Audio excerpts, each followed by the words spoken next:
Ayan, may binili tayo na 14T na sprocket pang XR200 520. Testingin natin dito sa ating KRY kung kasya pa siya. Ayan, naikabit na natin. Against the light kasi kaya hindi makita eh. Pero ayan o, naikabit na natin.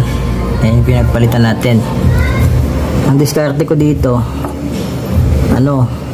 bali yung may tatak, yun yung nasa harap ng side ng makina. Tapos yung walang tatak dito sa harap mo. Kasi pagka sinunod mo yung niya, sayad dito, sayad. Ito walang sayad to. Ayan. Ayan, mapokus ayan. Walang sayad yan. Talagaan nyo na lang yung adjust nyo ng kadena. Huwag nyo hayaan lumuwag kasi baka tumalon dito, basagin yung crankcase nyo. Testing, sayad.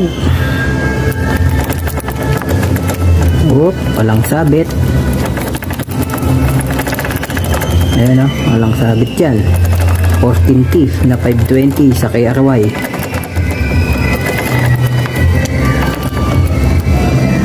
Sa sprocket cover naman, pag gusto nyong isalpak, halimbawa ganito yung sprocket cover nyo, ayan, nakapaganyan yan eh.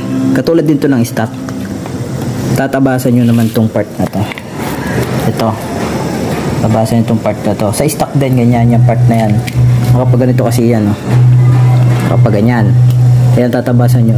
Ito, ayan, tatabasan nyo para hindi sumasayad yung kadena. Kadena kasi ang kakayad dyan. Ayun o.